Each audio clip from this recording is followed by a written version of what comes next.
Estamos começando mais um podcast aqui da Trail TV e hoje o meu convidado vem de Bragança Paulista. Ele é jornalista, marqueteiro, montanhista e em 2025 foi o único brasileiro a conseguir uma montanha de 8.000 metros na temporada. E esse meu convidado é Thiago Torricelli. Thiago, seja bem-vindo ao podcast da Trail TV. É um prazer ter você aqui e essa temporada de 2026 você vai estar aqui, né, nos bastidores acompanhando, né? Obrigado pela presença, cara. João, imagina, eu que estou lisonjeado aqui, muito honrado.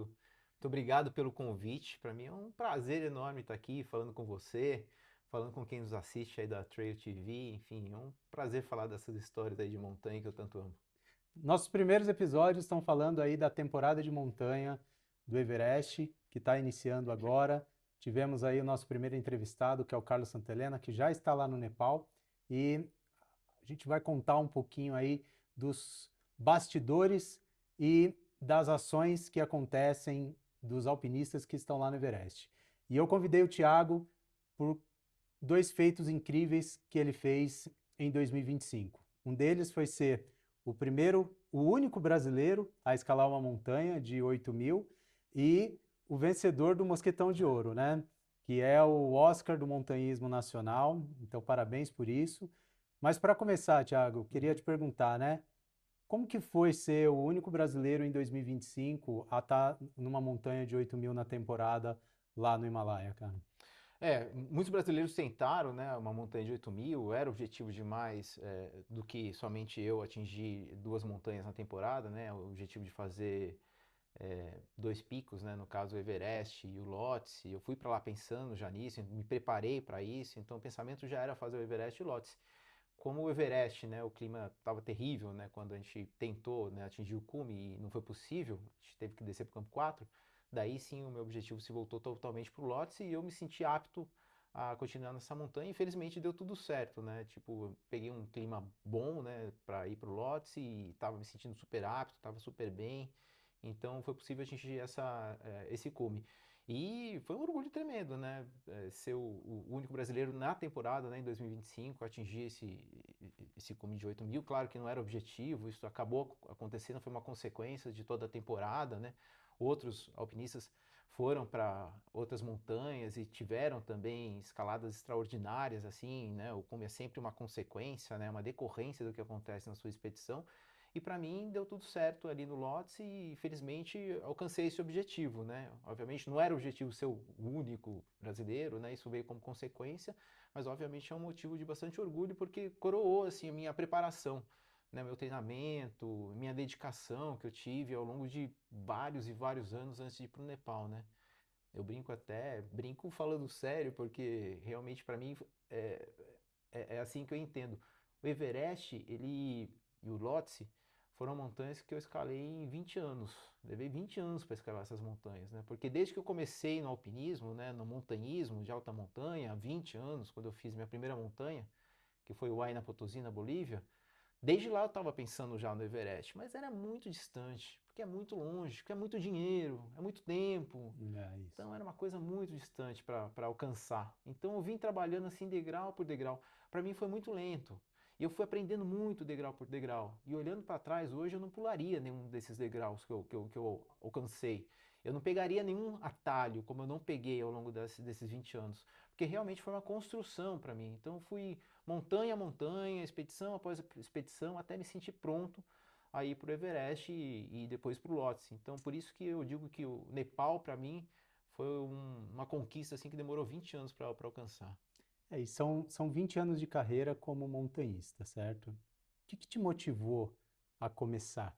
Né? Todo mundo tem uma inspiração a começar a subir montanhas, né? Voltando lá nesses 20 anos, e acredito que seja até mais, o que te motivou a começar a explorar as altas montanhas, as montanhas brancas, né? Olha que estranho, né? Porque sempre perguntam isso pra mim, e daí me remetem, alguém da sua família fazer isso? Não, ninguém faz isso na minha família, nem minha mãe, nem meu pai, nem meu tio, nem ninguém na minha família faz isso. Isso partiu de mim mesmo. Eu nasci com esse defeito aí, nasci com essa pecinha que gosta desse tipo de coisa. Mas desde criança, assim, com 8, eu fui lobinho, né, com 6 anos, depois 7 anos, depois fui escoteiro. E desde ali da minha infância, o que eu gostava de ganhar de presente de aniversário, de Natal, essas coisas, era faca, lampião. Tinha uma fábrica da Yannis até em Extrema, que era perto de Bragança. Eu adorava ir Aham. lá para comprar na própria fábrica, para pegar mais barato. Então comprava barraca. Então sempre gostei muito dessas coisas. Essas lojas que tem Casa do Peixe, sabe? Que tem aqueles apetrechos de faca, essas coisas. Eu Sei. adorava entrar nessas lojas e me perder lá. Como hoje eu me perco na mundo terra. Entro lá e fico perdido naquelas lojas lá, que é um monte de apetrecho e equipamento maravilhoso que tem lá. Eu me Que perco nessas legal. lojas e gosto muito disso. Então eu comecei com essa coisa da infância e ir para a Pedra do Lopo, para o Pico do Lopo ali em Extrema. Fui muito para lá quando criança, 8, 9 anos. E aí as montanhas elas foram ficando maiores, né? Sempre foi um sonho ir para altas montanhas, mas para mim era uma coisa muito distante. Mas você vê que quando você acredita e você trabalha para alcançar aquilo, as coisas acontecem, o que é um risco, né? Sim, Então é um risco para todo mundo, até que nos ouve. Se você quer muito alguma coisa, se você trabalha, cuidado que pode acontecer. E foi o que aconteceu comigo. Eu fui construindo isso aos poucos e fui alcançando. Mas lá atrás, assim, o que foi uma inspiração para mim foi o Valdemar Niklevics. Eu acompanho o Valdemar há muitos anos. E eu trabalhei em rádio, trabalhei em TV, né, em rádio. Eu trabalhei na Rádio Globo, Rádio CBN, fiquei 12 anos na Rádio Globo, depois fiquei 10 anos na TV Globo. E na Rádio Globo eu entrevistava muito esportistas e muito as pessoas que faziam as expedições.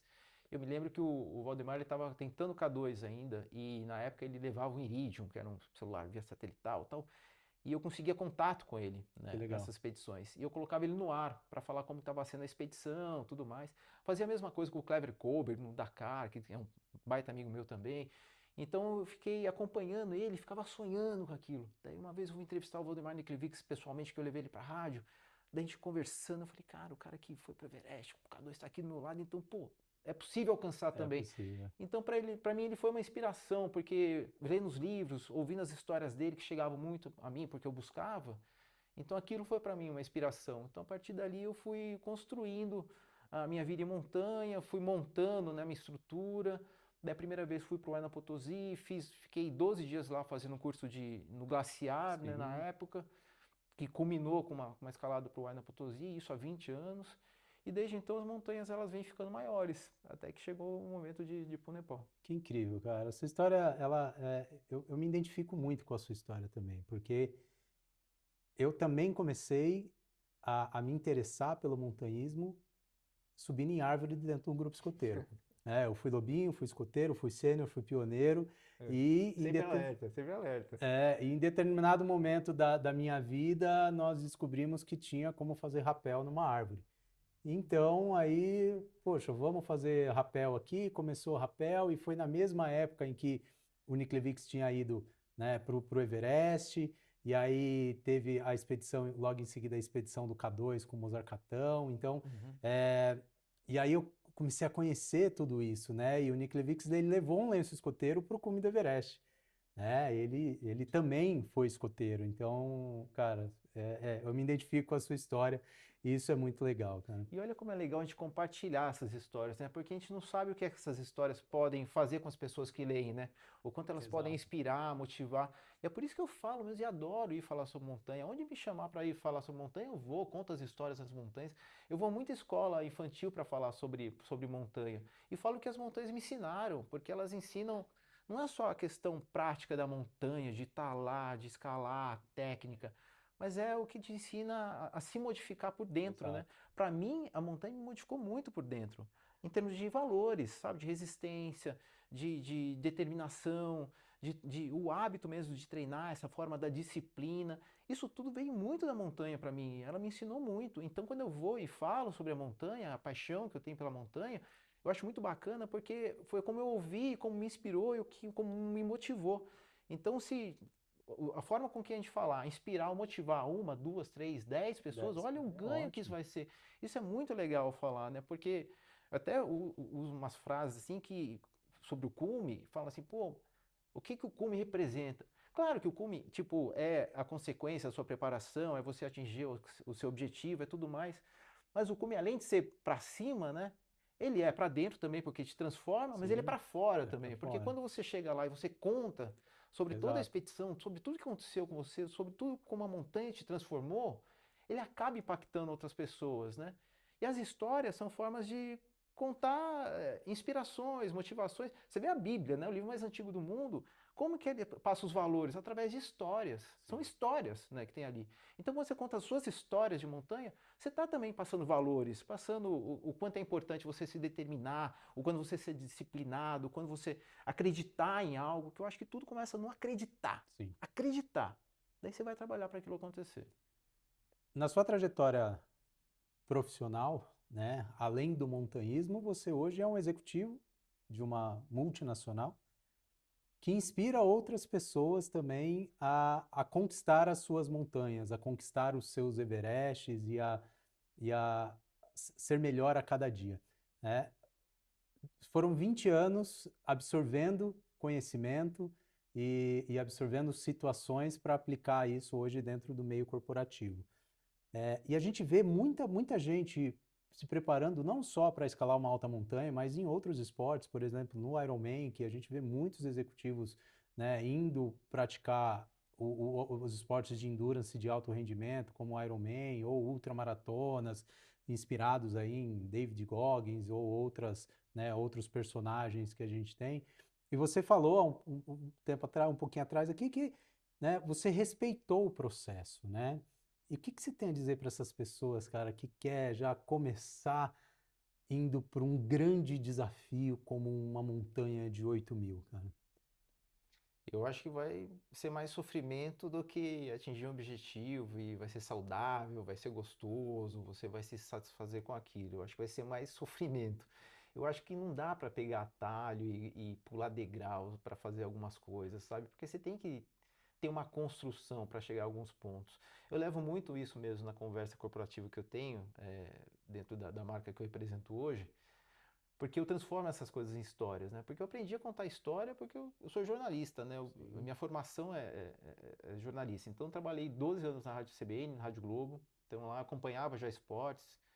Fiz 3 Olimpíadas e lá acompanhei Fórmula 1 na Europa durante 5 anos. Então, acompanhei muitos esportistas de ponta e eu via muita resiliência que eles tinham, como que eles construíam a carreira deles. Eu acompanhei a época de ouro do Schumacher, vi o quanto o Rubinho tinha que batalhar ali pela segunda posição e o quanto aquilo era sofrido para ele, o quanto de resiliência que ele tinha que pôr em cima. Acompanhei muito o Gustavo Kirten nas competições dele.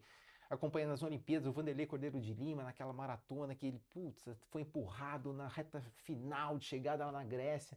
Entrevistei ele logo na sequência.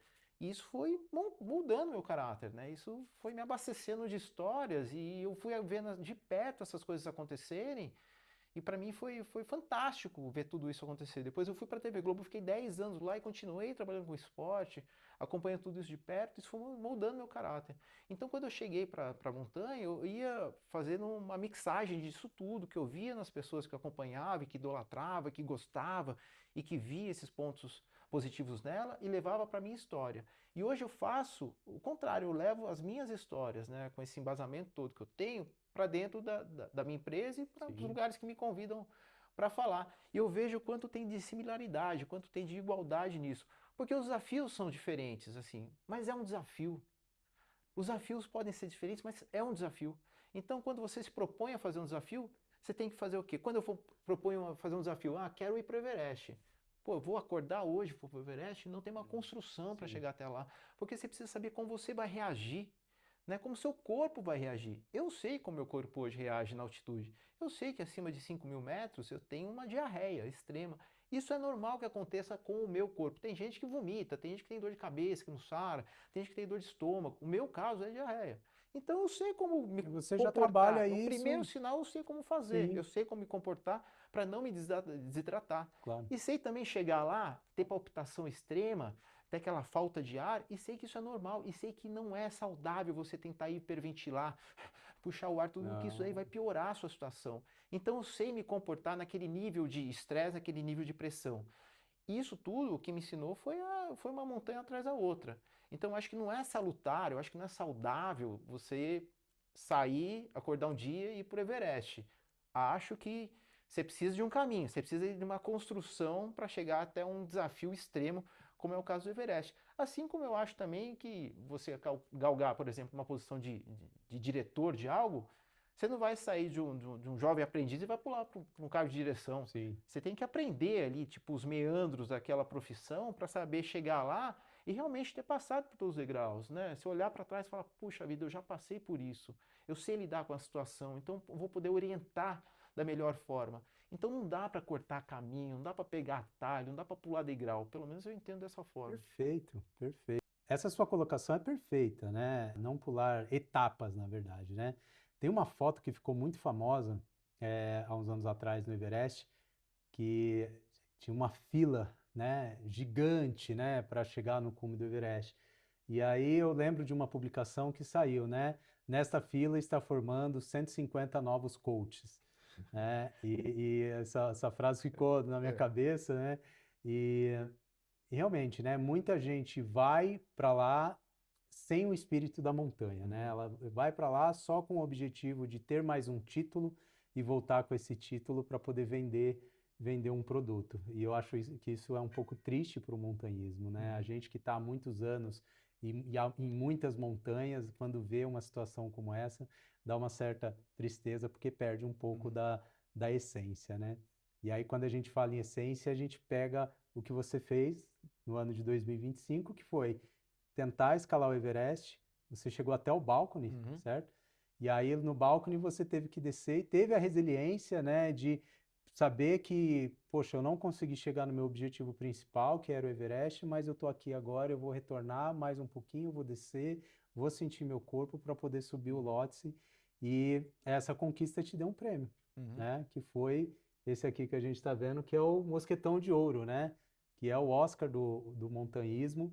E eu fiquei muito orgulhoso em saber que você, sendo aqui da região de Bragança, né, ganhando um prêmio como esse, eu fiquei muito feliz. Então, parabéns pelo prêmio. E como que foi, cara, receber isso aqui nesse Puxa, momento da sua eu vida? fiquei mas muito honrado mesmo, muito, muito. Você não tem uma dimensão de como eu fiquei nervoso assim durante a etapa, assim, né, apreensivo, e quanto eu fiquei honrado em receber esse prêmio lá, né, lá em São Bento, né? Eu fui lá na premiação, e até o momento que fala seu nome você não sabe, né, como que tá indo, Sim. né, a votação, porque são 3 finalistas, né? Tem aí o período de indicação, Uhum. depois tem uma primeira peneira, né, onde saem 3 finalistas. Daí o vencedor ele é declarado lá durante a festa. Então você fica apreensivo mesmo para ver se seu nome falar. E para mim foi uma honra tão grande, fiquei tão feliz com isso, porque é um reconhecimento e para mim a hora que eu olho para ele eu lembro minha história assim. É muito bacana porque eu olho para esse mosquetão assim, até eu montei uma prateleira especial para ele com uma foto atrás assim na sala de casa, porque realmente para mim é muito especial isso. E foi muito especial estar junto com a comunidade de montanha, né? E ser reconhecido pela comunidade de montanha. Porque foi pelo voto popular, né? Então, Sim. onde todo mundo podia votar, mas foi pelo voto das federações também. Então, agradeço muito Muito as legal. federações, né? Que contribuíram, que me apoiaram, né, nessa conquista, a todos os votos, a todo mundo que votou pelo voto popular, a comissão também que, né, organiza ali Que te a indicou, né? premiação, a Confederação Brasileira, né, o Sim. Eliseu que montou a festa lá. Enfim, para mim foi uma conquista muito grande, assim, e todo mundo tava comigo, né? Porque Claro. imagina, do meu lado ali tinha, pô, gente, olha, o Pedro Hall que estava do meu lado ali. E daí vem mais uma surpresa tão agradável na montanha. Na montanha revela pra gente umas coisas. Por exemplo, o Pedro Hawk, ele estava na minha categoria, né? Alta montanha, tinha eu, o Wellington e o Pedro Hawk. E o Pedro, assim que saiu a indicação dos 3 finalistas, ele escreveu na rede dele que ele estava me apoiando, então pedindo votos para mim. E Uhum. era alguém que estava junto na minha categoria. Sim. Na hora que eu vi aquela postagem, eu liguei para ele, ele estava lá na Bolívia. Uhum. Telefone e falei, pai, Pedro, essa sua atitude, cara, é tão montanha, né? É. Tem tanta honra nessa sua atitude, assim, que eu não sei nem como te agradecer. E eu fiquei muito honrado por esse gesto dele. Achei um gesto muito nobre, assim. E não me surpreende vindo do Pedro, que é um cara espetacular. Então, por isso tudo, esse prêmio aqui para mim foi muito especial, sabe? Foi muito, Que muito legal. legal mesmo. Porque eu realmente olho para ele, eu revejo tudo isso. Eu revejo a atitude do Pedro, eu revejo a comunidade de montanha ali reunida, eu revejo a minha história toda em montanha. Então, para mim, por isso é tão importante, assim, é um orgulho enorme receber isso daqui e sabendo o quanto representa. Para mim tem uma representatividade enorme esse prêmio. E esse ano, Thiago, você estava se preparando para voltar lá para o Himalaia e para tentar novamente, né? Mas outros caminhos, outras trilhas apareceram aí na sua vida e você está lidando aí com um problema de saúde, né? Você está aí nessa fase de tratamento agora. É, o que aconteceu com você, cara, que assim, você teve que mudar esses planos? A partir de que momento você já recebeu essa notícia e você teve que recalcular a rota e iniciar esse tratamento, né? Ó, assim que eu voltei do Everest, eu já comecei a treinar. Eu sou louco por treinar. Eu adoro treinar. Eu treino todo dia. Final de semana eu faço um treino específico que eu desenvolvi lá em casa. Eu faço 20 mil degraus, fico 6 horas na escada de casa treinando. Ou vou para alguma montanha, vou para o Marins, vou para a Pedra da Mina, vou para o PP, Pico Paraná. E sempre faço alguma montanha porque eu adoro ir para as montanhas e gosto de estar nela. É quase uma religião para mim estar em montanha. Tem uma amiga minha que fala que é a minha religião, é a minha igreja, a hora que eu vou para a Aham. montanha, e eu me sinto assim mesmo, me Nosso sinto templo, né? abrigado. A hora que eu tô na montanha, eu me sinto protegido. Tanto é que eu saio de casa assim, sexta-feira à noite, jogo minha barraca lá, vou pro pé de alguma montanha, acampo, chego uma da manhã, 2 da manhã, acampo até Vai umas para 4, cima. acordo, faço um bate e volta e volto para casa, né? Carregando peso e tal. E a hora que eu chego aí, de madrugada, no escuro, monto minha barraca, entro dentro da barraca, tem amigos meus que falam, pô, mas fica com medo, não, porque no meio do nada, né? Eu falo, cara, eu me sinto tão seguro. A hora que eu entro na barraca, mas é um sono tão bom, que em 3 horas vale meu sono de 7 horas na cidade. Assim, é um sono espetacular, eu me sinto abrigado, eu me sinto protegido, eu É, me sinto mesmo abraçado pela montanha. E assim que eu voltei do Everest, eu recomecei esses treinos, né? Fazer esses treinos, fui lá e voltei em junho, julho, daí foi indo o ano, nesse treinamento todo, visando o Everest, batalhando mais uma vez para patrocínio para poder voltar para o Everest, tudo caminhando bem. Daí no começo do ano, sempre eu faço uma rotina de testes para ver se está tudo bem. Um check-up geral, né? sim. E faço pela montanha. Faço há anos já, mas faço pela montanha, visando a temporada de montanha. E nesse check-up aí deu duas distorções.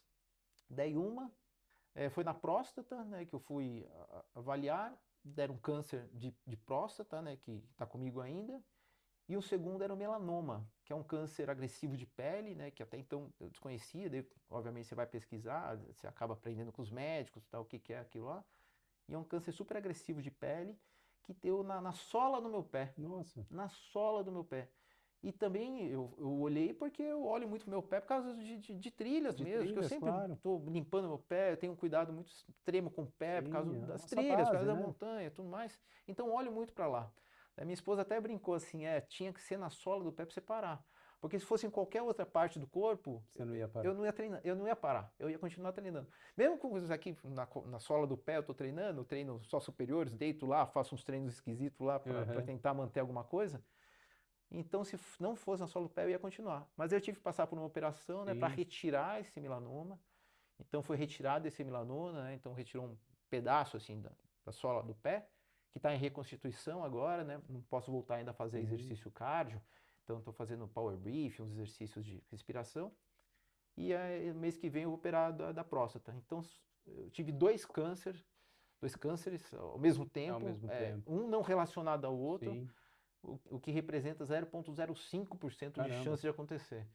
Mas aconteceu comigo. Mas eu estou enfrentando como se fossem duas montanhas mesmo, Sim. né? Até falando com a Elisa, que a Elisa chamou de Everest e K2, né? É, né? Então as duas montanhas, então tô tratando como duas montanhas. Uma eu já subi aqui, agora tô descendo ela e estou me preparando para subir a outra agora ainda. É isso, e a gente vê o quão importante é o check-up para qualquer atividade física, né? A Trail TV, ela está presente aí nas principais provas de trail no Brasil e nos últimos anos a gente vem acompanhando atletas que vêm passando muito mal. Tivemos aí algumas fatalidades, né, de atletas Uhum. falecerem durante a prova. E na montanha, na alta montanha não é diferente, né? Eu acredito que quem está lá está mais preparado até do que os atletas do trail running, mas é muito importante esse check-up pré qualquer atividade física, né? Pré qualquer expedição, ou qualquer treino, ou qualquer prova que você vai fazer, né? E foi nisso que você Uhum. diagnosticou essa doença. Eu cheguei nesse assunto justamente para alertar quem está ouvindo, quem está assistindo a gente, né, o quão importante isso é. A gente teve recente uma notícia de uma triatleta que morreu lá no Ironman do Texas, Uhum. e na última KTR, que foi em Campos do Jordão, também um atleta faleceu com infarto durante a prova.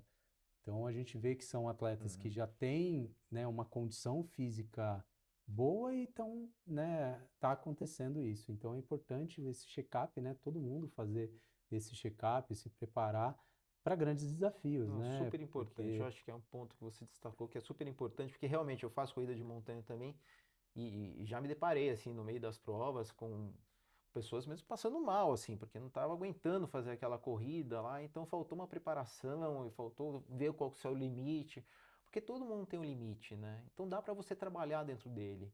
E se você quer extrapolar esse limite, então se prepara melhor para isso, ou faz um check-up, vê se está tudo bem. Por que que eu faço um check-up? Porque eu sei que na montanha minha pressão vai lá para o isso, espaço. Eu sei que o meu coração vai disparar. Eu sei, eu até brinco assim, falo que a gente tem um painel, né? Tem um painel que nem de carro. Na montanha, na alta montanha, toda a luzinha amarela acende, todas. Elas ficam acesas o tempo todo. Mas se você souber que está tudo controlado, está tudo sob controle, você fez os exames todos, você está lá tranquilo porque, puta, não, está tudo controlado, essas luzinhas amarelas são esperadas. Ok, o problema é as luzinhas acenderem e você não saber como está o motor, como é, você está. o famoso painel de Monza 89, né? É, mais ou menos por aí, esfumaçando. Daí você fala, puxa vida, se você sabe que como tá a sua preparação para aquilo, você vai continuar indo bem. Então por isso que eu faço assim mesmo um check-up completo.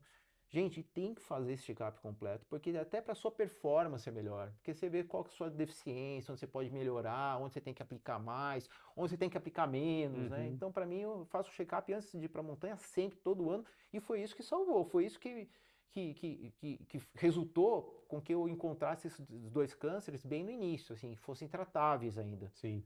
Porque imagina, só esse melanoma, sabe o que é melanoma? Era uma pontinha, assim, de caneta preta. Parece um sangue pisado, assim, Aham. na sola do pé. Era uma pontinha de caneta. Mas eu observei aquilo lá e fui vendo que em 2 meses cresceu, ficou um pouquinho maior, do tamanho de metade de uma unha. Também você fala, puta, é uma Uma manchinha, pinta, é né? uma pinta. Mas a minha esposa também, que está sempre comigo, falou, não, vai ver, vai no dermatologista e tal. Daí na dermatologista é que isso aí foi constatado, através de biópsia e tudo mais. Mas foi assim que eu vi, através de uma pontinha, uma manchinha preta. E na sola do pé, Caramba. E nada. a gente sempre associa o melanoma à exposição ao sol, Sim, né? E em alta montanha a gente está muito exposto ao sim, a sol. radiação A mais alta, radiação tudo. mais alta, tudo, e acaba que, né, a gente, claro, protege muito com protetor, tudo, a não ser que você tome É. sol com a sola do pé para cima, né? E aí eu acho que é Mas, importante o equipamento também, né, João? Porque eu faço muita montanha aqui, Tomarins, Pedra da Mina, tá? E o que eu vejo, gente, assim, sem equipamento, o mínimo, não é o de né, ponta, mas é o mínimo necessário para realmente, você fazer uma trilha. Pô, gente de chinelo na trilha. Gente, tem muita gente. escorpião, tem aranha, tem cobra. Pô, já encontrei muita cobra em trilha. Pô, você de chinelo. E eu já vi muita gente Espinho, né? fazendo de chinelo. Mas, gente, põe uma bota, né? Um cano mais alto, um pouquinho. Isso é para proteção sua. E quando a gente fala em proteção, é também uma manga longa, por causa do Sim, sol. não vê, E eu né? sempre usei manga longa assim nas montanhas. E olha só, e mesmo assim aconteceu isso. Imagina se eu não tivesse usado. Então acho que o equipamento é muito importante também você Exato. usar, né? Seja a É, montanha que você for e fazer. aqui onde a gente está gravando esse episódio hoje, a gente está na Mundo Terra Campinas, né? Que é um oferecimento da Mundo Terra Campinas. Você encontra todos esses equipamentos, né? Desde vestuários, botas, meias, protetor solar. Você pode vir aqui que você vai encontrar. E você tem um desconto também da Trail TV, só entrar lá, Trail TV MT10, que você ganha 10% de desconto nas compras, né? E o Mundo Terra tá na minha história há muito tempo, né? Te contei que eu lancei eu escrevi Primeiro 2 livros livro, já, né? né? Um sobre o Rally dos Sertões, que eu disputei uma vez. Lancei há alguns bons anos já. E o segundo que foi sobre o Huayna Potosí, eu lancei há 20 anos. Olha só, E foi no Mundo Terra, lá de Moema, em lá, São Paulo. lá em Então, Moema. tá aí permeando a minha Que vida há muito legal. tempo. Ah, e falando de equipamento, você trouxe aqui a sua bota, né, cara? Que foi a bota que você usou Trouxe, lá no trouxe. Everest, né, cara? Foi essa bota aqui. Eu uso muito dessa marca porque o meu pé se sente melhor nessa marca.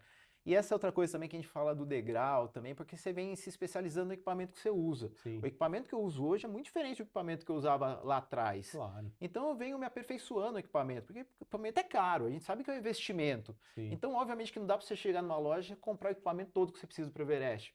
Até dá, mas você precisa ter uma grana alta aí de investimento. Então você vai montando os seus apetrechos ao longo de cada degrau que você vai escalando, que você vai subindo. Então hoje o volume que eu tenho de equipamento, ele vem sendo moldado pelos anos todos que eu tenho de montanha. Então eu fui comprando aos poucos o equipamento até eu ter o nível de equipamento que eu tenho hoje. E para chegar nessa bota aqui foi um suor, porque eu testei várias marcas, né? Testei uma que é até muito usada lá, que é a lá esportiva, que para mim o meu pé fica muito apertado. Testei mais de um modelo de lá esportiva que fica mais apertado ainda. E Mas eu essa, cheguei nessa aqui que para mim eu tenho uma de 6.000, né, que eu uso para as montanhas de 6, 7.000 e essa aqui que eu uso para 8.000, que ela é uma montanha, ela tem uma polaina mais alta, né, e ela tem um Aham, revestimento mais também legal. sólido, assim, mais consistente para o frio. É muito É tecnológico, muito né, cara? tecnológico. Tem Wi-Fi também, cara, nessas botas? Porque olha só, tem tanta tecnologia empregada aqui.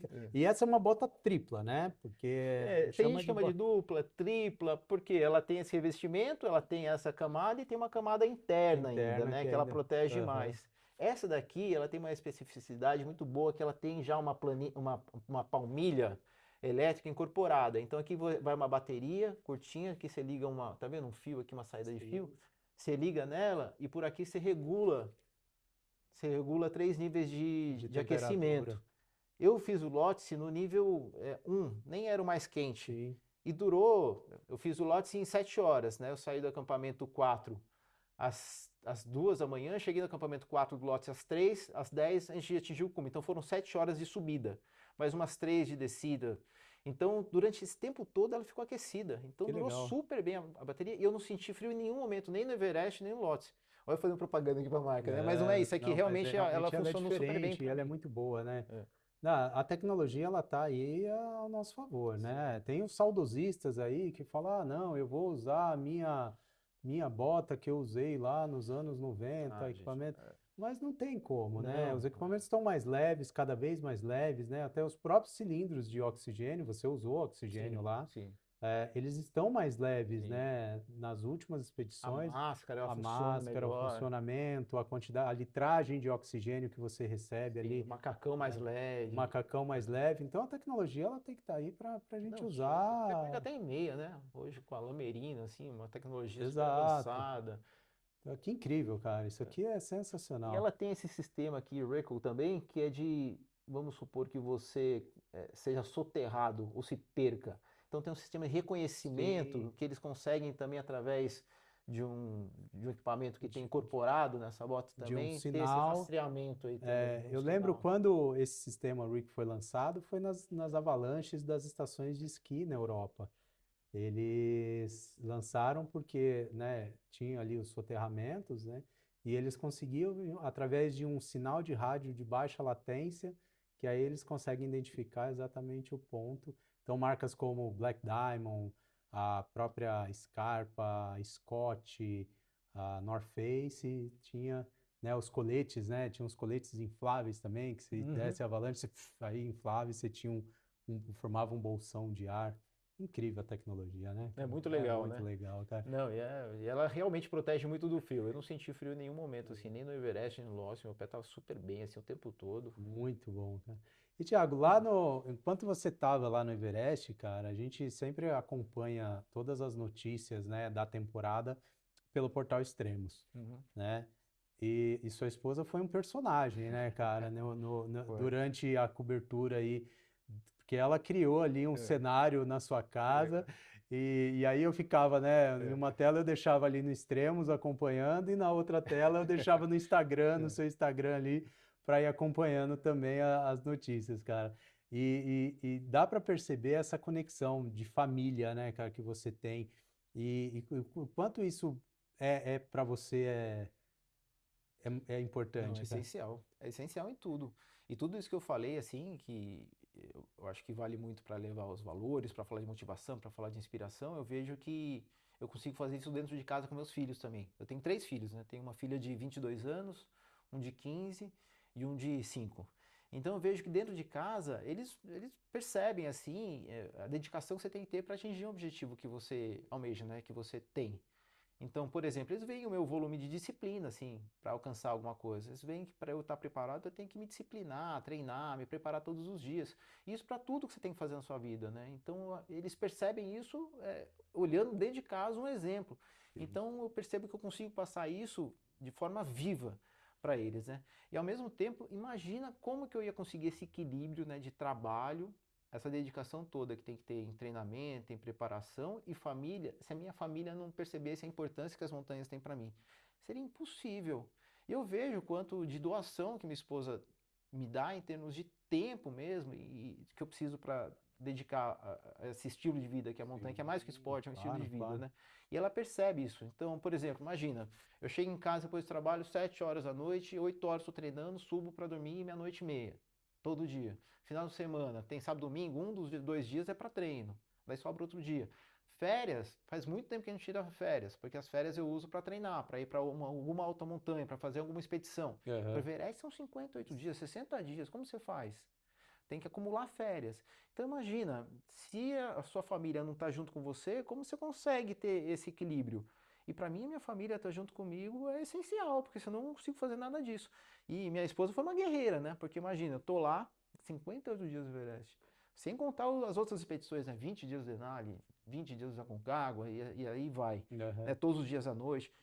A casa continua funcionando, meus filhos continuam Sim. crescendo, os problemas da escola continuam acontecendo, abastecer a casa continua tendo que ser feito, o abastecimento.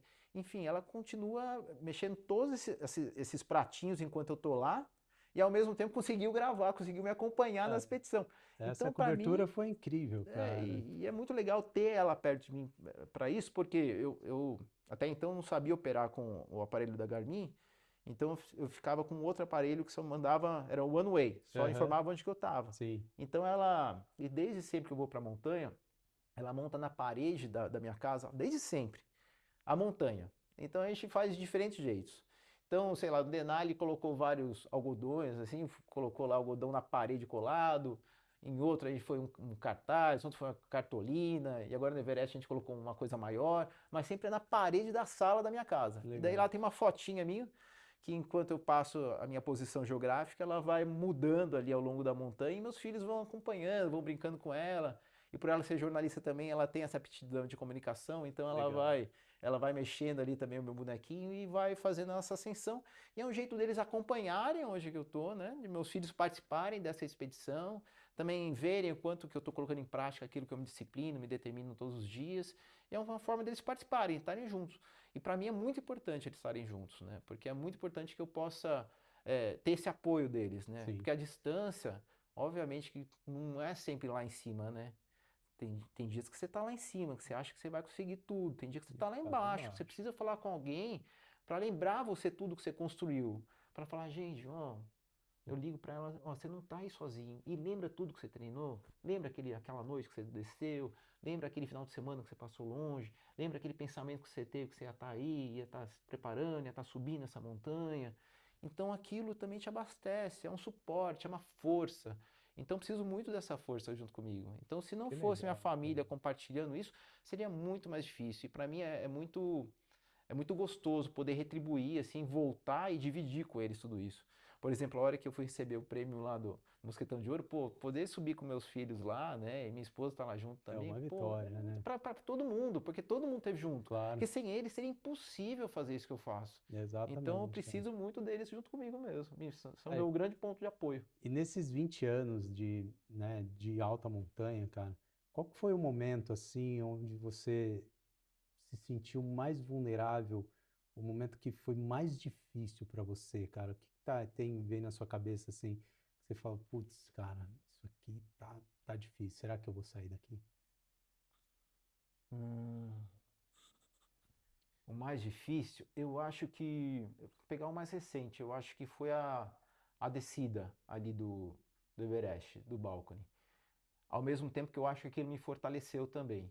Porque quando a gente chegou ali no balcone e realmente não foi possível seguir, né? Os Sherpas não queriam seguir e o tempo estava ameaçador. A gente viu o Kimi está descendo, que é o recordista de cumes ali do Everest, levando a expedição para baixo.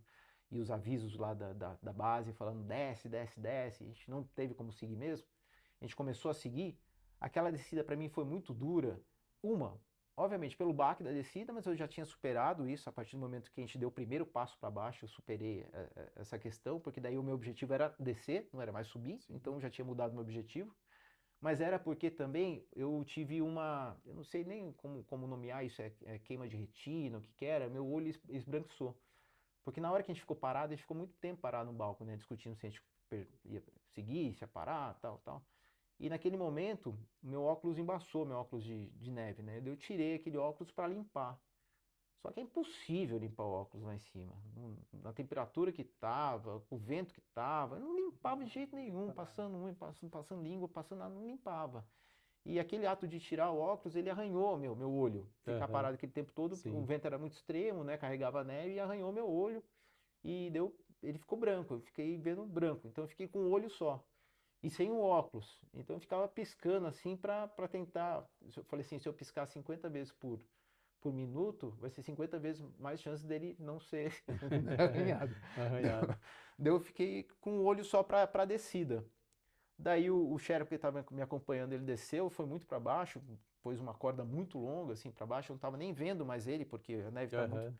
E ele ficava puxando e eu ficava descendo daquele jeito com o olho só. Então foi uma descida muito tensa, Aham. né, até o campo 4. E foram horas, né? Sim, Obviamente, sim. são horas para descer. Então, depois de tudo que tinha acontecido ali, tanto a subida, quanto a discussão ali no balcone, quanto aquela descida ali mais tensa, eu acho que foi essa descida aí, foi a tensão dessa descida aí, porque eu falei, puta, caramba, é nesse momento que você lê aquelas histórias, fala, puta, estava descendo o Everest, tal, tal. Mas ao mesmo tempo foi um momento que eu coloquei toda a minha atenção no que eu estava fazendo. E quando você coloca toda a sua atenção realmente no que você está executando, é muito difícil errar. Sim. E ali a minha atenção estava plena. Você estava pensando na família, em casa, nos seus filhos? Não. Estava pensando no que eu estava fazendo. E se eu prestasse totalmente atenção no que eu estava fazendo, tenho certeza que aquilo ia dar certo. E foi o que deu. Que legal. Assim, cada passo que eu dava era muito bem pensado. Porque eu sabia que eu estava numa situação de risco, Sim. né? Porque estava com esse olho, com esse problema, meu Sherpa estava lá para baixo, e eu estava descendo o Everest naquela situação, com bastante vento. Então eu sabia que era uma situação de bastante risco, de risco extremo. Então eu falei, ó, cara, presta atenção em cada passo que você vai dar. Aqui não dá para cometer nenhum erro, nenhum deslize. Então aquela descida foi muito tensa. Mas eu tenho certeza também que foi essa descida, descer desse jeito, tenso e com essa preocupação, mas com essa atenção, com esse foco, que me fortaleceu também para estar pronto para o Lotus. Porque a hora que eu cheguei no campo 4, cara, eu estava me sentindo forte. Eu falei, puta, caramba, fiz essa Descansou. descida aqui e agora eu estou pronto para o Lotus. Dá para ir, dá para ir. Então eu acho que esse desafio me preparou para o outro. E acho que sempre é assim. A gente falou do degrau, falou bastante disso, né? E eu acho que é isso. Eu acho que um desafio te prepara para o outro. Quando você vence um desafio, ele te prepara para o outro. Você venceu esse, ele te prepara para o outro. E para mim é isso que eu sinto. Eu acho que aquele desafio daquela descida, ela me preparou para o Lotus, me fortaleceu para o Lotus. E quais são os próximos passos agora, cara? Você passando por esse processo aí da sua saúde, é, qual que é a sua próxima montanha? Eu quero voltar para o Everest, né? Porque eu sinto que tem 400 metros que me esperam lá. E sinto que o Nepal está me chamando porque tem alguma coisa lá que eu não aprendi ainda. Eu acho que toda montanha a gente vai para aprender alguma coisa. Eu sempre trago alguma coisa de montanha. Sempre aprendo alguma coisa de montanha. Aprendi muito no Denali, aprendi muito no Elbrus, aprendi muito no Kilimanjaro, aprendi muito em uma série de montanhas da Bolívia, no Equador, no México. Cada montanha, se eu contar que cada montanha ela me ensina uma coisa, eu posso contar uma história do que eu aprendi em cada montanha para você. Então cada uma me ensina alguma coisa. Aprendi muito no Nepal? Aprendi. Mas eu acho que ele tem alguma coisa ainda que tem para me ensinar. Então ele quer que eu volte. Então por que eu não consegui chegar no Everest e logo porque ele queria que eu voltasse. Então eu preciso voltar para lá para ver o que eu tenho que aprender lá. Eu acho que tem alguma coisa para me ensinar ainda lá. O Everest tem alguma coisa para me ensinar. Não só lá e talvez na minha jornada aqui, né? Talvez seja superar essas duas montanhas que eu estou vivendo aqui agora e voltar para lá mais forte, talvez passar por essa vivência e voltar lá com outra cabeça, outra mentalidade, com outro nível de desafio. Não sei ainda. Estou vivendo e aprendendo essa jornada aqui. Estou aprendendo. Então é voltar para o Everest é meu grande objetivo. Até lá, obviamente, que eu tenho outras montanhas aí que eu quero escalar para me preparar para voltar melhor lá no Que ano que legal. vem. Muito bom. Bom, recebemos aqui Thiago Torricelli, com histórias incríveis. Eu acho que daria um programa aqui de pelo menos 6 horas, né? De histórias aqui, de montanha, de vivência, de vida, de negócios. A gente acabou não entrando muito no assunto business aqui, porque não é muito a minha expertise também, mas eu acompanho a sua carreira também. E, cara, e é muito inspirador o trabalho que você faz, não só como montanhista, mas também como executivo. Está de parabéns e continue aí inspirando cada vez mais e mais pessoas, formando mais e mais pessoas e que o montanhismo possa ser aí a grande base, né, para esse sucesso que você vem aí atingindo. Muito obrigado. Ô, João, Valeu. eu que agradeço e quero te parabenizar por essa iniciativa da Trade TV. Eu acho que é super importante, como a gente já falou na nossa conversa, levar essas histórias, porque a gente não sabe o quanto isso vai impactar e quem vai impactar. Às vezes vai impactar em alguém que daqui a 10 anos vai estar conquistando algo que nunca foi conquistado e tudo começou lá atrás, quando eu vi um episódio da Trade TV, seja ele qual for. Então, acho que você compartilhar essas histórias e levar essa comunicação à frente e sei o quanto é difícil isso, né? O quanto de barreiras tem, o quanto de dificuldades tem, mas você superar todas elas e parabéns pela empreitada, parabéns pela iniciativa. Então, é muito importante isso que você está fazendo. Então, parabéns por essa iniciativa. Tenho certeza que todo mundo que está acompanhando vai continuar acompanhando a Trail TV. Então, É isso que a gente quer. parabéns e muito obrigado pelo convite. Obrigado a todos que E o acompanharam. nosso objetivo é contar histórias que inspiram, né? Você ser o protagonista da sua história. Então, a gente produz aí documentários e vídeos de trail running, de aventura, de alta montanha. Então, se você quer ser o protagonista da sua história, se você quiser contar a sua história, a gente, né, produz o seu documentário, a gente vai com você até a montanha. Também são mais de 20 anos de experiência em esportes de aventura e em montanhismo. E queria agradecer aqui a equipe que está presente, ao Tássio, que está cuidando da toda a parte técnica com a gente, a Jéssica, que veio aqui hoje ser a nossa espectadora, e o nosso próximo entrevistado que está aí, Elias Luiz, que está ali no cantinho, né? Só observando, e tenho certeza que a mente dele ali está trabalhando, que é um grande contador de histórias, e a gente vai conversar com Outra ele. referência também no Muito obrigado, outdoor. pessoal. Nos vemos no próximo episódio. O Thiago Torricelli esteve aqui com a gente, e até a próxima. Valeu!